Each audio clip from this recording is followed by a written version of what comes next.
Hey, what's up everybody? It's Lyds, and we're back for some more Thronebreaker, and we have finally completed the Bandit Stronghold, the place where we run into a few problems when we tried finishing this before, but we have now successfully completed it, and in doing so, not only, of course, gotten some resources, but, most importantly, picked up a new teammate, that, of course, being, assuming she's still here, Isbel. Not only here in our camp, but also giving us a new and what could be extremely powerful card. So very much looking forward to getting the chance to try using that card a little bit more. But in terms of what we have planned for here and now, I almost forgot that we have this place we can pray. Were we on low morale? We might have even been on low morale, because, yeah, we have this shrine remaining. I think we still have the one over here as well. So yeah, we were talking about how we might have needed that to give us a little bit more of an advantage. One, if not even potentially both of them. So now, having finished that encounter, looks like we're back to neutral morale, and we still have 2 shrines to spare, which is pretty sweet.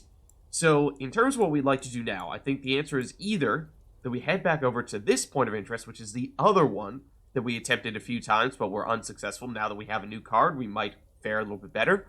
Or alternatively, we keep on going further east to this northeasternmost area where we have yet to go, and is, of course, in the general direction of where we're expecting for our probably final main quest update to be.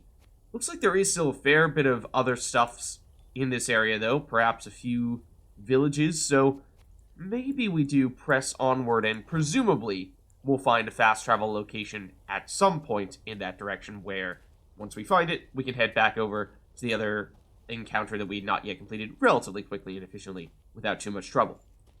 Of course, we went and pressed a little bit further after we were unsuccessful initially with that Bandit Stronghold encounter, so we have finished some stuffs around here, including this spot, I believe. No stuffs to be looted here, is there? I don't think there is any more. I think we were right at this village over here and the bridge, and we can see that we also grabbed some recruits there. Yep, and the chest. Okay, yeah, that was the chest where I think we got some kind of Gwent multiplayer icon that was based on Isbel, and so that raised an eyebrow since we did that before we finished that Bandit Stronghold encounter.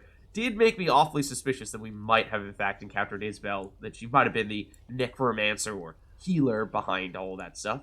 But let's cross this bridge. Is there anything of interest over here? Meve's mount reared and flattened its ears, spooked for no visible cause. Trusting in animal instinct, Meve jumped to the ground and felt tremors under her boots. At first, they were faint, barely palpable, then grew stronger and stronger. What's going on? Meve cried. Why does the earth tremble? Well, based on how there appears to be what is the image of a golem and a sorcerer in front of that golem with a Nilfgaardian symbol on their belt, I don't think it's going to be good. Before anyone could respond, a scout from the forward guard let out a terrified cry. A moment later, snap trees crashed down around them, and out of the woods came a 30-foot tall stone giant. Gods, Whispered the queen. what is that? A golem, Isbel whispered back. favorite servant of Nilfgaardian mages. I do wonder what would have happened in this encounter if we had not already recruited Isbel. Surely someone else speaks up in this situation if you don't have her already. 30 feet, that's pretty huge. As if to confirm his words, soldiers marched out from behind the giant, clad in heavy black plate. Their leader, however, wore but a light tunic, and his hands glowed with a strange blue light. Dithen Quan and Lyrian! He shouted, giving the order to attack. Gloire and Ard Feyin! Oh, no. Well, the Nilfgaardians are here, it seems. The Colossus of Nazaire. The first Nilfgaardian invasion was eventually repelled due, in large part, to the aid of mages and sorceresses who tilted the scales in the North's favor. In preparation for the next war, the Emperor devoted greater resources to Nilfgaard's own school of magic in order to diminish the Nordlings' advantage. Before long, new recruits began to appear in the Imperial Army's ranks. Recruits who stood over a dozen feet tall, served with unwavering obedience, and were made of solid rock. Yeah, I'm really hoping that it is just a coincidence that there is that number 50 next to that golem's name, but something tells me that is in fact how much power it's going to have. Optional. Eliminate Albrecht. I think I do recognize that name from multiplayer. It's a story battle, special rules. Okay, so we'll need to keep an eye out for that, and only one round. Okay, so let's start it up. And if we can, it sounds like we'd like to defeat this Albrecht guy. Okay, so only one round, yes. Before we start choosing our hand, let's see if we can figure out anything about our opponent. Not really, other than they just have 3 cards. But something tells me they have at least one, if not multiple, tricks up their sleeve. But of course, we have no idea what we are preparing for here. So that makes it really hard to know which cards we should and should not prioritize getting. I think generally, we do like to put Knickers in our deck rather than in our hand, since he can get summoned out. So let's swap that out. Gascon is very nice. We have some movement to support him. Not a ton. The Alchemist could potentially get someone else to be the same amount of points as Gascon, which is probably where we'd use that, unless... Oh, or I suppose we could use the bear to get someone else up to 20 or so. I assume that they still have a deck. Do they still have a deck? I'm not seeing a deck here, which is a little bit odd. So is that actually going to mean that Mandrake only plays a random bronze unit from our deck and not theirs? Possibly. In that case, we'd probably prefer to just have a normal card. We'll hold on to Mandrake now just to test it, but again, since we don't know exactly what we're going up against here, that's something to bear in mind. It might be best to swap this out if we find out that it does, in fact, only play a single card from our deck and none from theirs because they don't have one. The Scytheman generally has been a card that we've said is one of our weaker ones, so I think we do swap that out. Bomber is very nice, or at least usually is very nice. Then... I think we might stick with this, because, again, it's just hard to know what we should and should not have. Well, I guess we get rid of Astray's Cavalry. Now we can bomb both rows with just 3 cards. I don't know how much they're actually going to be loading up on units in both rows, but of course, who knows? Maybe 1 or 2 or all of these cards each summon a whole row full of units. So, hard to know what to expect. But I think we'll stick with this. I hesitate a little bit because it'd be kind of nice if we could, say, get something like Rayla or Xavier. Do we have anyone who Xavier would set up? I guess we don't. But Isbel, of course, would potentially be very nice. But I guess we're sticking with this. Because here is the Golem, and yes, it does summon other cards next to it, lesser golems. What is your deal? To spawn 2 lesser golems, okay. And so, I mean, I'm pretty sure we just need to either outscore them to win, or eliminate Albrecht for some kind of bonus here, but I imagine he's one of these 2 other cards. No abilities, so there is that. I think probably what we're going to want to do is put... Where'd you go?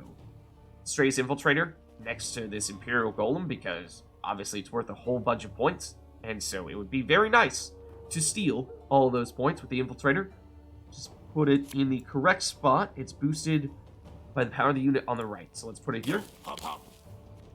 So that helps us put up points on our side, but still the question of what is his deal? Mom, break the mage's spell, and the golem's power will wane to naught. Okay. Every turn on turn start, damage the highest enemy unit by the power of the lowest unit in the opponent's hand. Okay, so at the moment we don't have any units on our side of the board, which is nice. But as soon as this Stray's Infiltrator does come back, that means that our weakest card is what? This Alchemist, which is a 4. So you'll take 4 damage every turn. Okay. Okay. We don't have a ton of damage. What if we... Well, you are a boss, I was gonna say. This has got to have restraint, right? We can't just casually turn the boss into a bear and be like, well, took care of him. No big deal, right? No, I don't think we're allowed to do that. So, we still don't have a ton of damage, though. So I think we go Cavalry and target you. Of course, it's nowhere near enough damage by itself. Let's use our leader ability here on Albrecht. So I do think that is definitely preferable to going after any of the golems. And, I mean, we can move them with the slingers. Could even... Oh. Wait a second. I think I've realized that there is a different use we might have for the Alchemist. Rather than using it to boost our own units by setting a weak unit's power to that of a stronger unit's power, alternatively, we could, and in this case, almost certainly should, have played the Infiltrator next to Albrecht and made Albrecht have just 3 power. Suddenly, Albrecht becomes a very easy target. So, of course, I think it's too late for that unless we use Mandrake, happen to get another Infiltrator from our deck, and we can put him next to Albrecht to set that up. Still not seeing any cards in their decks. That does lead me to believe that Mandrake is probably going to be only half as effective as it would normally be. So that is probably going to be a card we're going to want to switch out. And whoa, what the heck was that? It didn't even go into the graveyard, so I didn't get the chance to actually read it in full. But that was the damage to the Stray's Cavalry. Oh, which... Wait, what?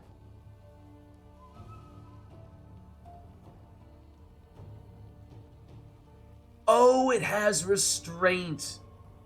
I was like, why are you only 3 power? Okay, that, in fairness, that does make sense. That does make sense. So, okay, Stray's Infiltrator wouldn't have worked the way we wanted it to work initially anyway. So yes, definitely would have been better to use it to... Does this have restraint? Hold on. Okay, this has restraint as well, and presumably you're a boss, yes. Fair enough, that would be too easy. I suppose that's correct. So, at least, now that we do have this Stray's Infiltrator, that's going to be the thing that gets damaged by Albrecht on our next turn, and it will get destroyed. But, yeah, I mean, we just don't have much damage here. Or at least, I have doubts that it will be enough. I think, at this stage, we're going to want to set some stuff on fire.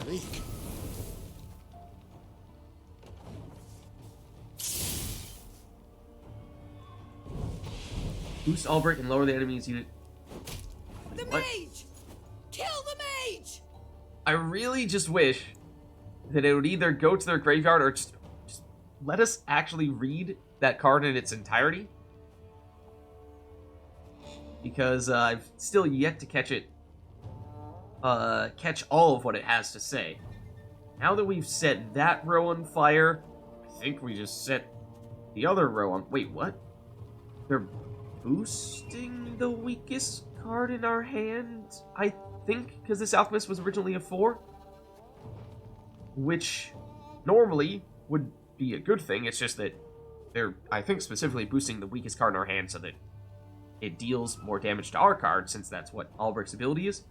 So, yeah. I mean, eventually, of course, we can use Martyr and Bear to transform one of these damage cards, which is nice, just that we, you know, like to prioritize dealing damage. So I think we go Bomber in this row. Because that is time sensitive. The earlier we do it, the more effective it is. Whereas the Slingers we can do whenever. Okay, wait for it, wait for it. Boost Albrecht by the lowest enemy in your hand. Is it boosting Albrecht and... Yeah, it is boosting Albrecht and the lowest card in our hand by 1. I've caught the first half then, I suppose, but the latter half Still not entirely sure about. So now, I guess we go Slingers unless we want to take a chance on Mandrake and see if we happen to get something out of our deck that might prove helpful. I think we might want to go this route because, again, Stray Slingers just don't matter time-wise, and we can do them whenever. It's not sensitive to that. Oh, well, that's not what we wanted. It does get Knickers out, which is probably not a good thing. Because we have seen Knickers eat, seemingly always, our trinkets. Oftentimes martyr and bear and get about 20 points in the process. But what we'd really like would be to actually... Well, what we don't want Knickers to do is consume one of these cards that actually can deal damage to Albrecht, because that's, of course, priority here. I don't know if the reason why Knickers has always seemed to have consumed that... Well, Knickers is dead. Spawn a base, copy this card in your hand. Okay, that's where that's coming from. So this will always be the last card in their hand, it seems. So I was going to say, it seems like Knickers always consumes our trinkets. I don't know if that's a coincidence, or if it's because it just so happens to always be one of the last cards in our hand. But now I think it's time to move some stuffs. It's time to move some stuffs and deal some damage. So let's go for it. Ever have a storm knock out one of your teeth? Don't know, I feel like there's a non-zero chance that if we destroy Albrecht, then this Imperial Golem will get destroyed as well, so I think we target the other cards for that reason. Albrecht is still at 16, getting closer.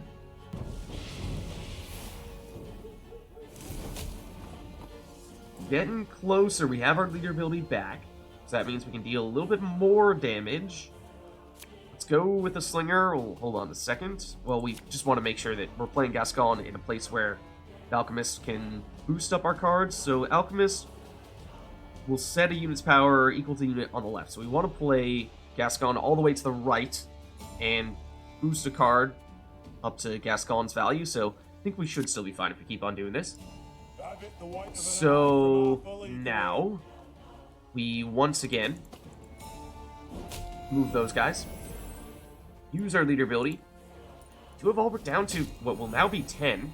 So that is saying something, but we have used most of our damage here at this point. Most of our damage is gone. We are not going to have time for our last leader ability, right? So that does make this a little difficult. So at this point, it's going to be basically all up to the fire damage, and this Stray's Cavalry hanging on for a little bit of damage as well, and I have no idea if that's going to be sufficient. So I think we just go and use Martyr and Bear to transform the Stray's Bomber into a 22-point bear. And the fire is proccing, that's definitely a good sign. And now we go Gascon. And with Gascon, we're going to want to put you next to a weak card, so probably that Cavalry. We'd like to make sure that that does not get destroyed. I mean, it shouldn't. Quick and painful this'll be. Because it should only be our highest unit that gets damaged. So actually, will be Gascon.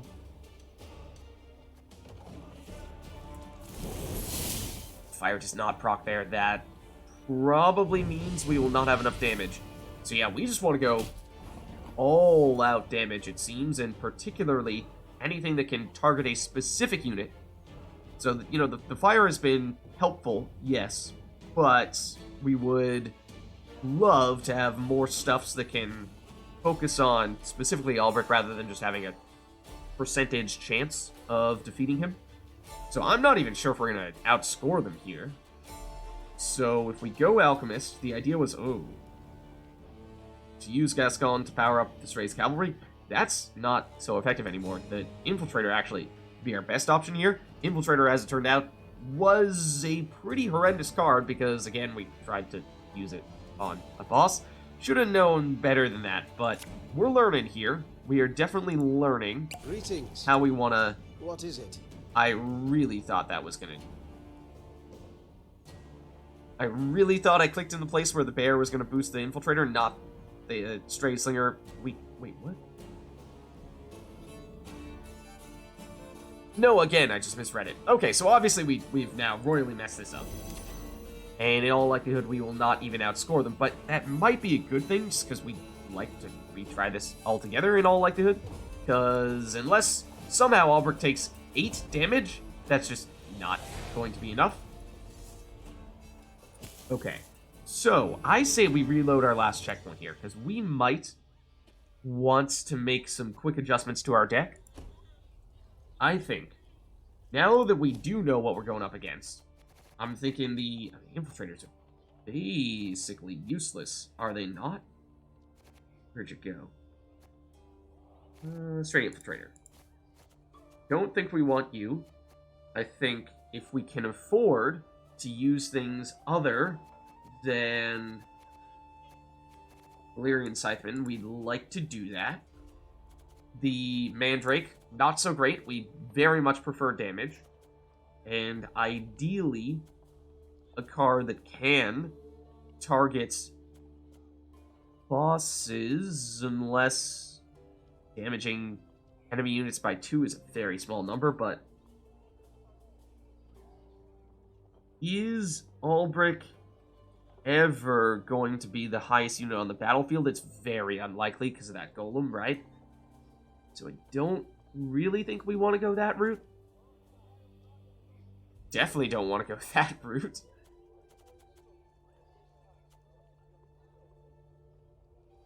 That's something. 8 damage would have been just enough.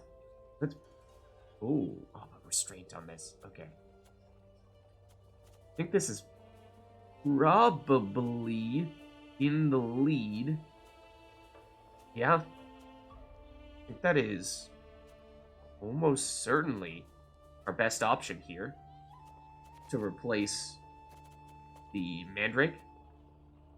So we'll put you in, and then my other question was going to be Manticore Trophy or Scepter of Storms.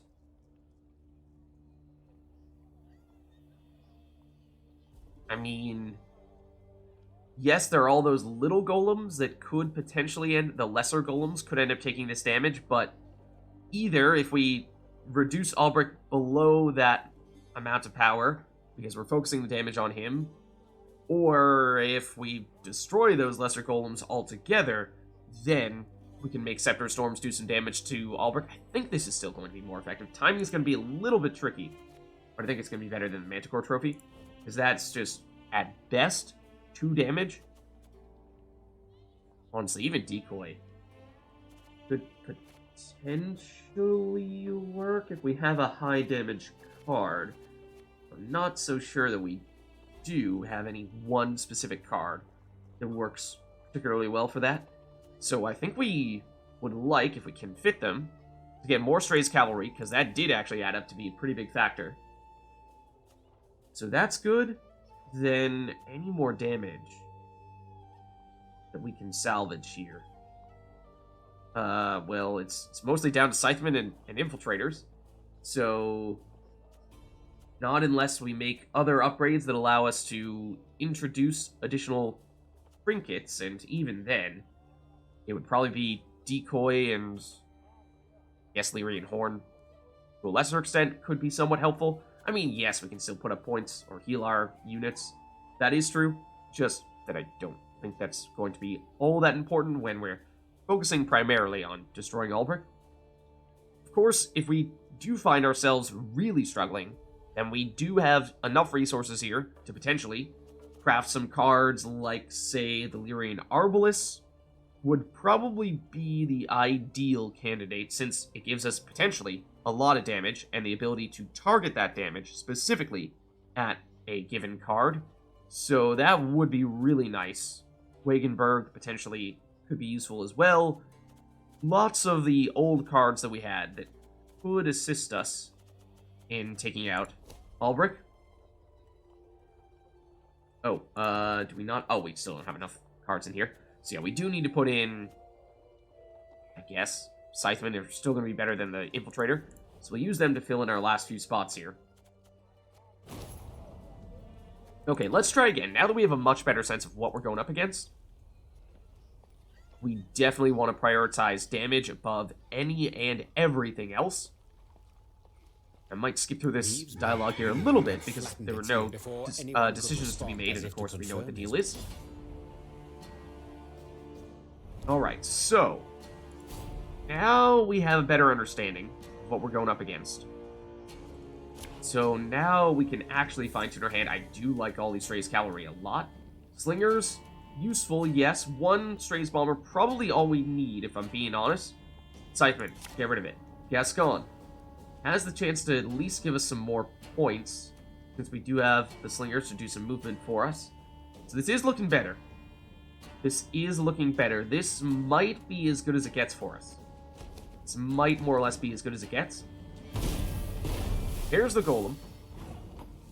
So I think first what we're going to do is possibly even initially set this range row on fire, assuming that Ulbrich is always going to be in that range row, which, yeah, I guess is a little bit of a gamble, but I imagine that is still going to hold true. You mad? Don't shake that! And deliberately saving our leader ability here for when Ulbrich comes down. Yes, he is in the range row. Mom, break the mage's spell, and the golem's power will wane to naught. Right. So these guys hopefully just go away altogether if we do successfully destroy Ulbrich, in which case the whole, well, we still need to put up points thing hopefully won't be a big deal. And since we only have one row set on fire, that should help us not accidentally damage these lesser golems too much, because we do want to have Ulbrich either be low enough that he is the lowest unit so that Scepter of Storms hits him, or get these golems low enough that they're either destroyed or so low that this will deal a little bit of damage to that lesser golem and then eventually shift over to Ulbrich. So I think next we have to use Strays Cavalry We'll catch 'em all! on Ulbrich, and we have learned that we can double or even triple down on using a Strays Cavalry to hit Ulbrich, or to hit any unit, and have that mark add up. So there's the Dark Ritual. We know what it is now. We better understand it.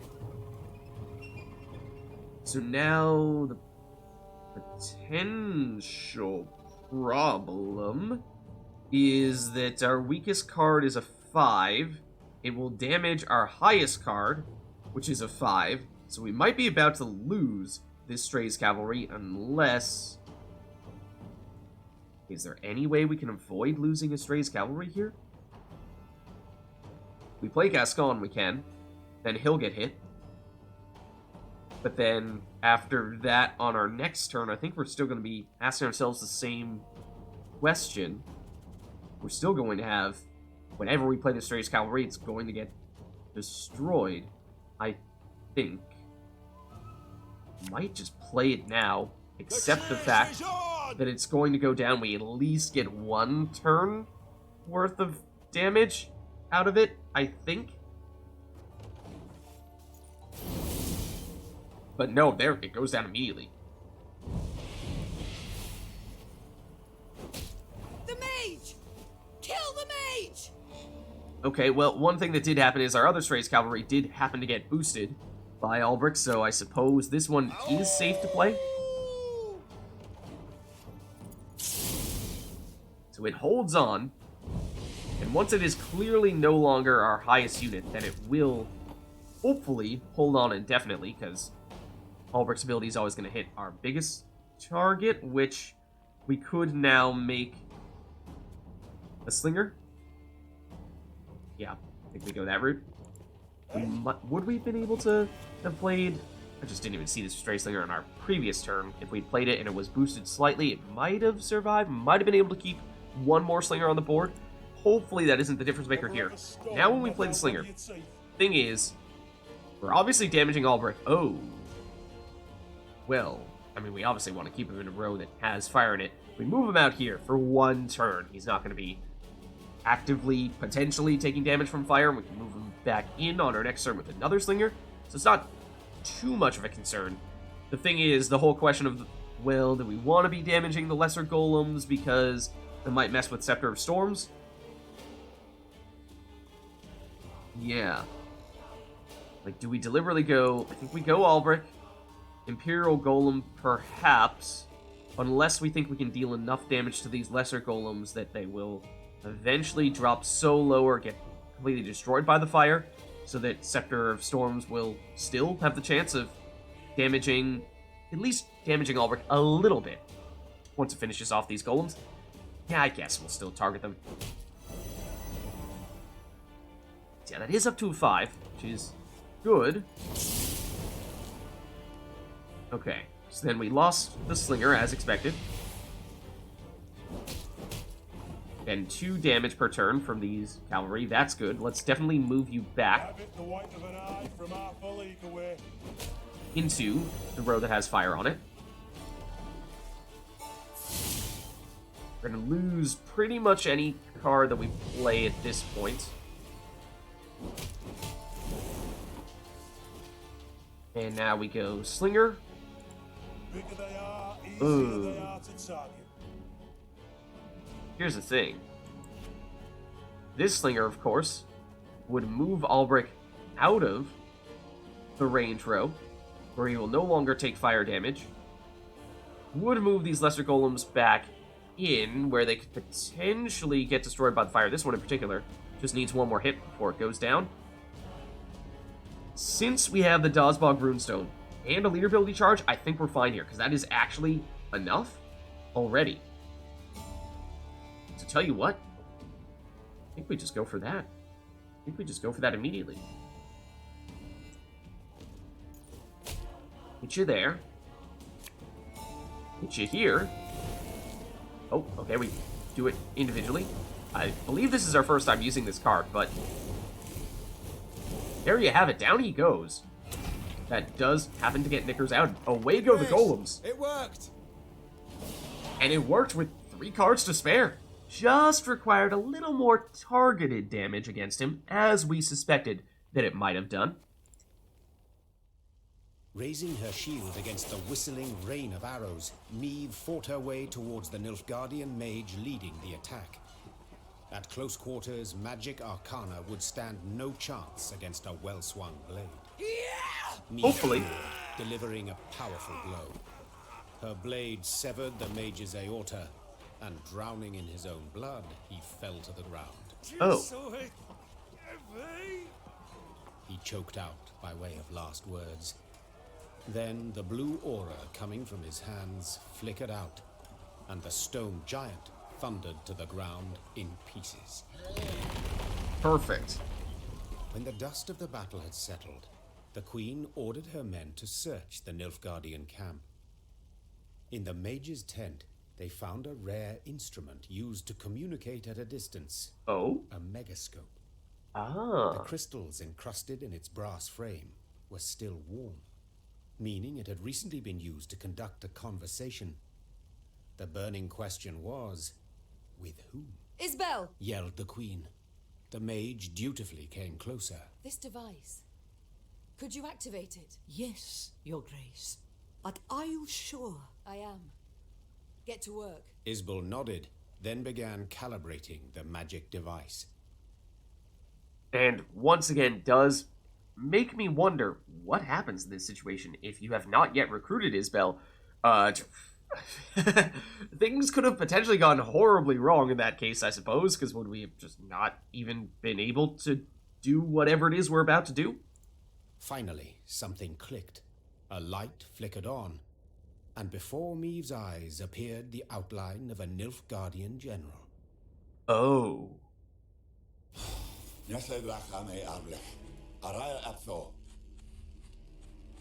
Okay, is this our Nilfgaardian general who's been causing us so much trouble? Ardal? Speak common, please. I know not your tongue. Oh, forgive me. I thought I spoke to someone else. I bet you did. Good to see you in good health, Queen. Or ex-Queen, I suppose, would be the more apt title. No, I don't think it would be, actually. But thanks for asking.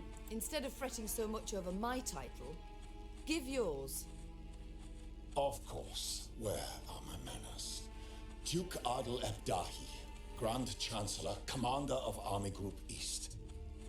So you're a duke, which is a pretty high ranking, is it not? Pretty darn high. And then also a commander, so not just a noble, a soldier, a commander as well. I believe you've heard of me. Yeah, I'm pretty sure your name has popped up on a few occasions. You do seem to be the chief guy behind all this Nilfgaardian invasion stuffs. Do we give him a little bit of sass? Say, nope, never heard of him. No idea who you are. Must be because you're completely insignificant. No. This is the first time I hear the name Ardal. Ardal what? We'll see how he reacts to this. I see you've a poor mind for names. Perhaps you should ask your son. He knows me very well. Okay, trying to take jabs at us, trying to make it personal. I see how it is. You whoreson.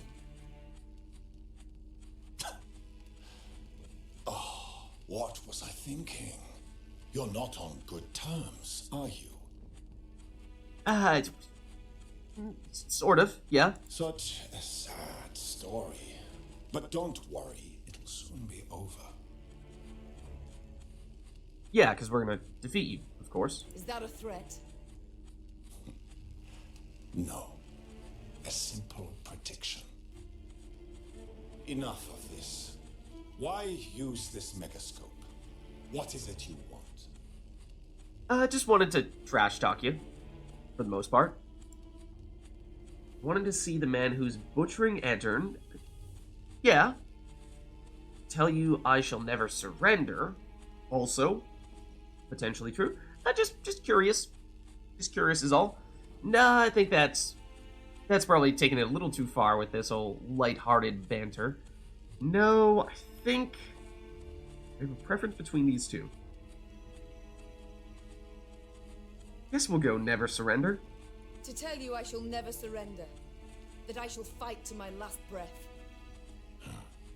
Your breath shall cease, that is certain. Exactly when I wish it to. Well, I'm pretty sure you've already tried to murder us. Probably several times with all the Nilfgaardians you've sort of sent over here. So, you know, that's already not true. What is that supposed to mean? Farewell, your majesty. Or rather, till next time. For there will be a next time, I assure you. Oh, okay, so now, I mean, at first you're like, oh, you know, your death is imminent. But now you're saying, oh, no, you know, we'll let you stick around for a little bit. There will be another occasion. Alrighty then. We eagerly await such an occasion. A quiet fell over the tent. The Queen stepped outside, squinted her eyes against the glare of the burning fields, and swore to herself that when she did see Grand Chancellor Adel Ebdahi again, he would be a whole head shorter. I see what you did there. I see what you did there. Now, did everyone else also witness that encounter, or was that just Meve in her tent by herself? Oh, we've acquired a card. This card can be added to your army and can be found in the command tent. Alzur's Thunder. Let's definitely claim it. Let's definitely claim the resources here, of which there may be quite a few.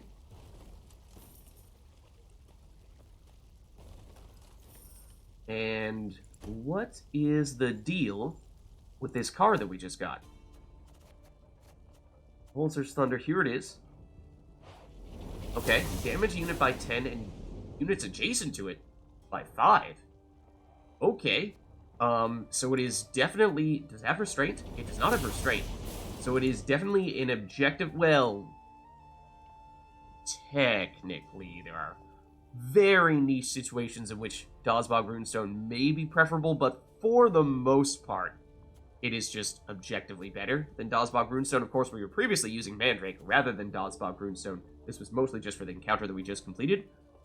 But it might be worth trying this out. That's 20 damage in total, which is right around the best, 20 points in general, right around the best that we've seen from any of our keepsakes thus far. Like, Martyrdom Vengeance is kind of a gamble. Big Florin, hard to say exactly how much this could be worth, but probably around the same amount. The one that we are currently using, or were currently using, where'd you go? Martyrdom Bear. Taking a damage unit, meaning that it's probably on 1 or 2 power, transforming it into a 22 power unit. Good for around 20 points as well. So that does seem to be sort of the upper limit of the keepsakes that we currently have. So it's in the conversation for keepsakes that might be worth using. So I think, yeah, we do need to take one out in order to do it, but then do we go back to Manticore Trophy, or I think Scepter Storms is generally better. That we were just using Manticore Trophy previously for the Bandit Stronghold encounter, and now that we're done with that, may no longer be our choice here in that spot. So, good to complete that encounter. Turns out it was a pretty darn significant one, and of course we got a card for it as well.